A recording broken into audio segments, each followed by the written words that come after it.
राजकीय कला महाविद्यालय कोटा के बीए पार्ट सेकंड के हिंदी साहित्य के सभी छात्रों का आज इस कक्षा में हम एक बार फिर स्वागत करते हैं।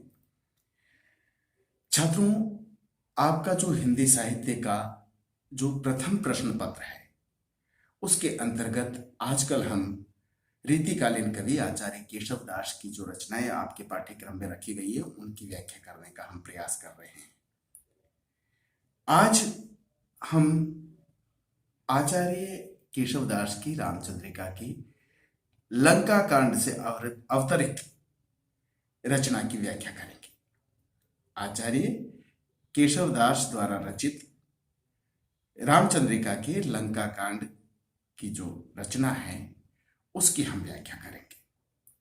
सबसे पहले हम ये देखें कि रचना कौन सी है।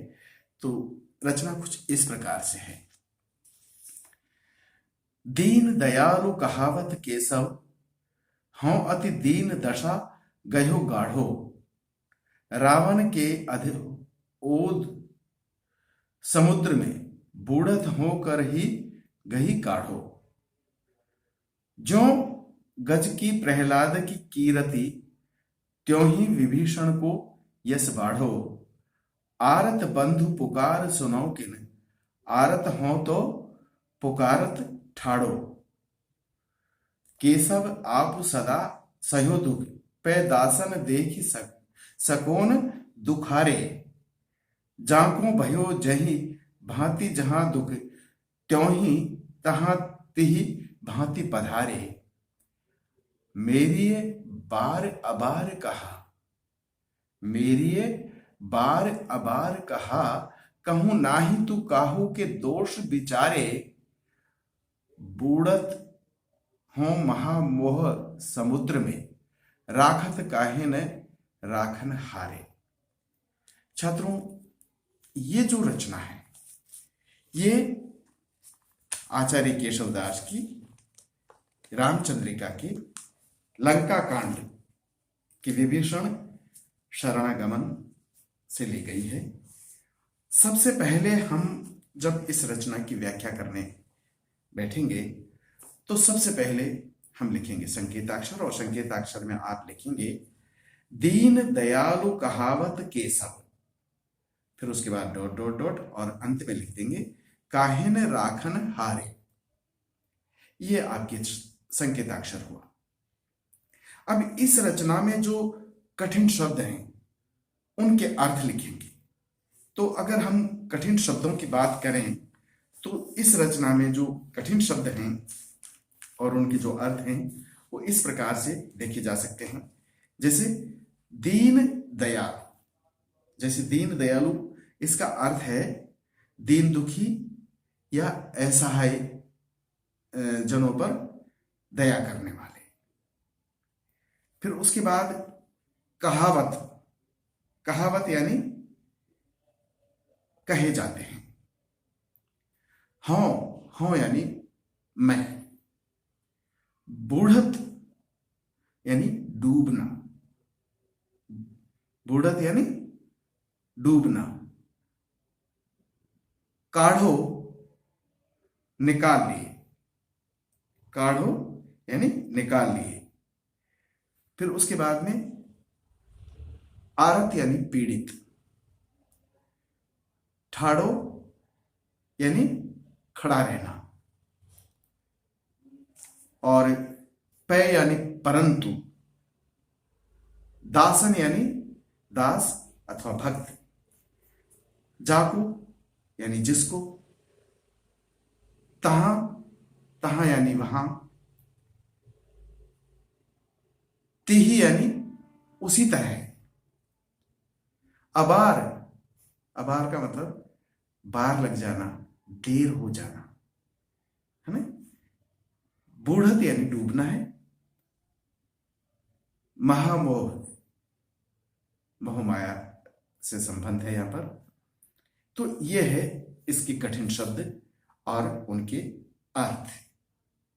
छात्रों, अब हम यहां संदर्भ की बात करें तो जैसा कि मैंने अभी आपको बताया था कि ये जो पद्यावतरण है ये हिंदी साहित्य के रीतिकालीन आचार्य कवि केशवदास की रामचंद्रिका के लंका कांड से लिया गया है। ये पद्य या ये रचना, ये पद्यावतरण रीतिकालीन, हिंदी साहित्य की रीतिकालीन आचार्य कवि केशवदास की रामचंद्रिका के लंका कांड से लिया गया है। यहां पर यह तो हुआ इसका संदर्भ।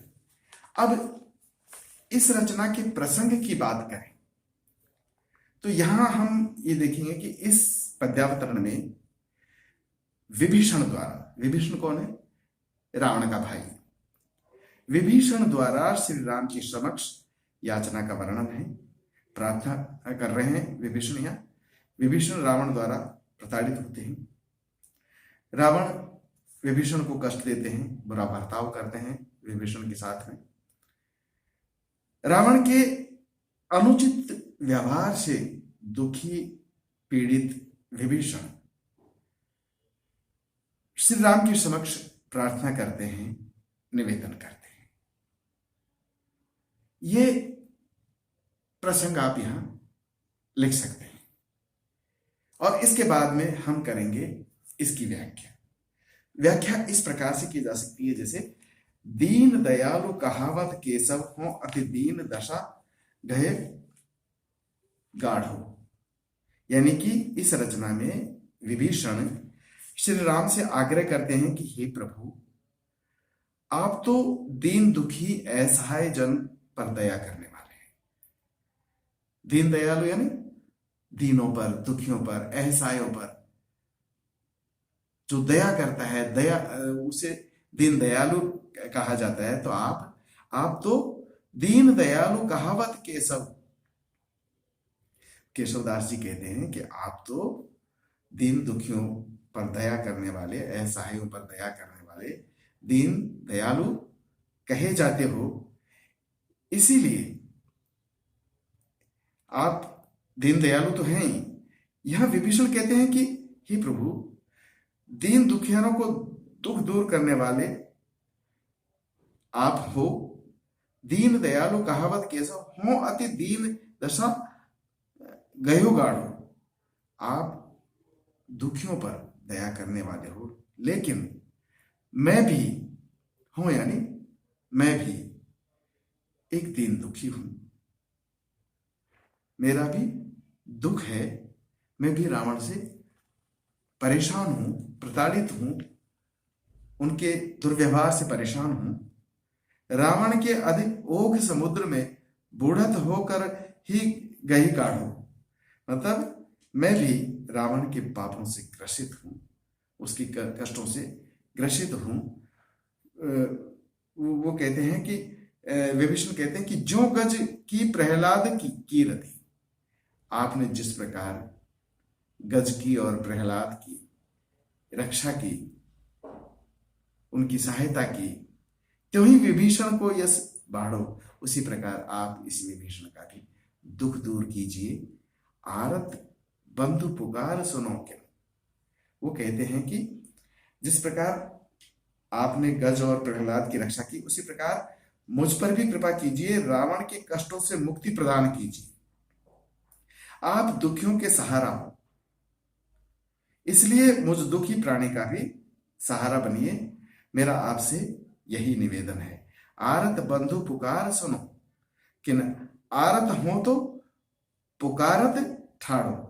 आपसे यही निवेदन है कि आप दुखी व्यक्ति पर दया करते हो, दयालु हो, मुझ पर भी दया कीजिए। मैं भी रावण के जो दुर्व्यवहार है, रावण का जो दुर्व्यवहार है मेरे प्रति, उससे आप मेरी रक्षा कीजिए। केशव आप सदा सयो दुख। वो कहते हैं कि केशवदास जी इस रचना में यह भी कहते हैं कि आप तो भक्तों के लिए, अपने दासजनों के लिए कष्ट सह लेते हो। केशव आप सदा सहो दुख। आप सदा ही अपने भक्तजनों के लिए, अपने दास के लिए दुख सह लेते हो। देखने दासन देखी सकोन दुखारे। आप अपने जो दास हैं, आपके जो भक्त हैं, उनको आप दुखी नहीं देख सकते हो, अर्थात उनके दुखों का निवारण करते हो।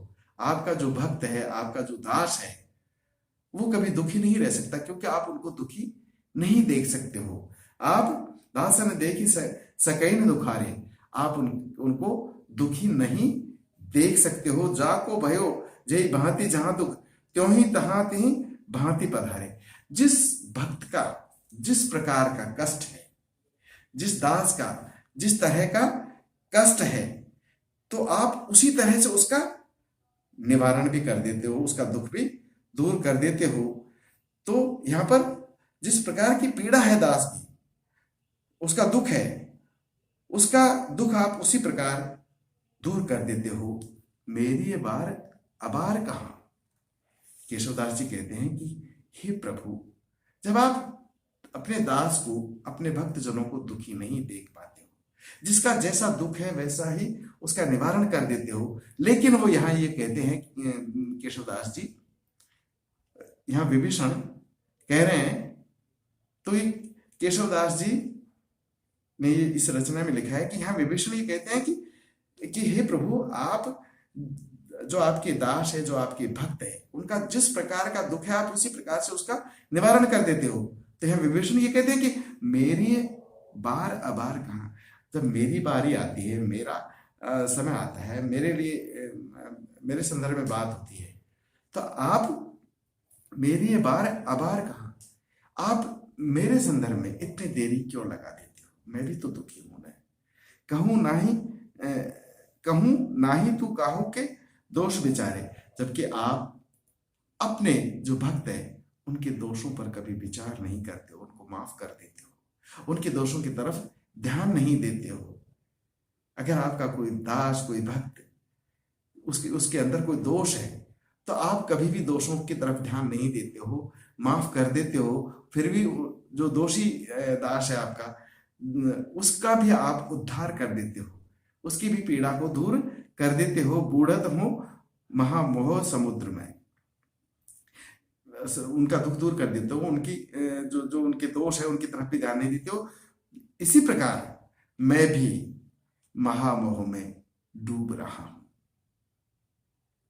राखत काहे न राखन हारे, हे प्रभु, आप मेरी भी लाज रखिए, मेरे भी कष्टों को दूर कीजिए, मुझे भी महामोह से मुक्ति प्रदान कीजिए। यहां पर विभीषण श्री राम से ये कहते हैं। विभीषण रावण के भाई हैं, रावण द्वारा प्रताड़ित हैं, और वो श्री राम के समक्ष, विभीषण श्री राम के समक्ष प्रार्थना करते हैं, निवेदन करते हैं। वो कहते हैं कि आप भी, जिस तरह आप तो दीन दयालु हैं, आप तो दीनों दुखियों पर दया करने वाले हो, तो आप मेरे भी कष्टों का निवारण कीजिए। यहां पर इस तरह का वर्णन आचार्य केशवदास ने किया है। अगर इस रचना की विशेषता की बात करें तो इसमें आप ये लिख सकते हैं कि यहां पर अनुप्रास अलंकार का प्रयोग देखा जा सकता है।